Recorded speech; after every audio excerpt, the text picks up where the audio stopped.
I did not like Washington's free agency at all. I hate the idea of microwaving this process and just being like, oh, okay, we made it to the NFC title game. Let's get Debo Samuel and Laramie Tunsil and let's trade away all of our picks for veteran guys and bop, bop, bop, bop, bop.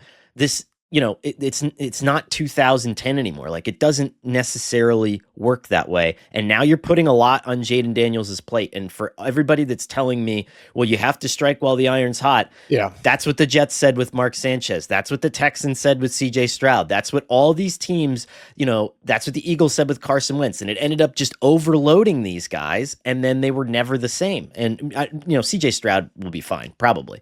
But the other question here is like, okay, Laramie Tunsil's great. But the Texans optically struggled to protect him all last year and then traded away their franchise left tackle. Like making him expendable probably says a little bit about Laramie Tunsil at this point. Well, I can give you a little insight into that one. Like I think that they felt like their offensive line room was kind of toxic last year, and you're seeing that they cut Shaq Mason, they're trading Kenyon Green. And I don't think Tunsil's a bad guy. I think Adam Peters, I think his logic here is that Laramie Tunsil is basically his version of Trent Williams. And I'm not saying he's as good as Trent Williams. Trent Williams might be the best left tackle the last 20 years, but right. But the Niners traded for Trent Williams. Trent Williams had fallen out of favor in Washington.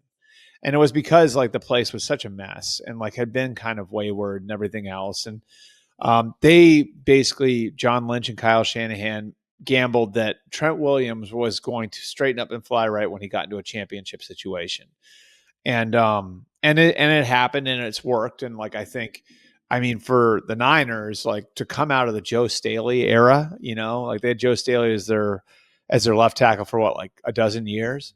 Right. To come out of it that clean where they wind up, getting better at left tackle has been amazing. And he's been there for 5 years, going on 6 now.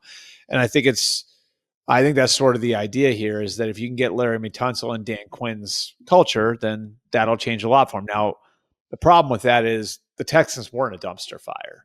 They have a good head coach in D'Amico Ryans, and they were a playoff team a couple of years ago. So are you betting that Laramie Tunsil, like that Dan Quinn is going to give him something that is that much healthier, that's going to, really get him going, And again, I don't think Laramie Tunsil's a bad guy, but I also don't think that he's the guy that is going to be the tone setter for your for your program. And I think they're betting that they won't need him to be that. Like, when he's around Terry McLaurin and Jaden Daniels and all the guys they have there, that a rising tide is going to lift all boats. We'll see if it works out, but it's hard to get a left tackle, and they struck out on Ronnie Stanley, and I think they sort of looked at it. It's like, I mean, would you rather?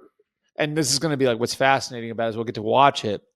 Are you going to be better off if you're Kansas City, holding on to your draft picks and signing Jalen Moore and projecting him to play left tackle for you? Are you going to be better off if you're Tennessee, overpaying Dan Moore to play left tackle for you and holding on to your picks? Or is Washington going to be better off getting an established guy and draining draft picks, not just from this year, but next year too?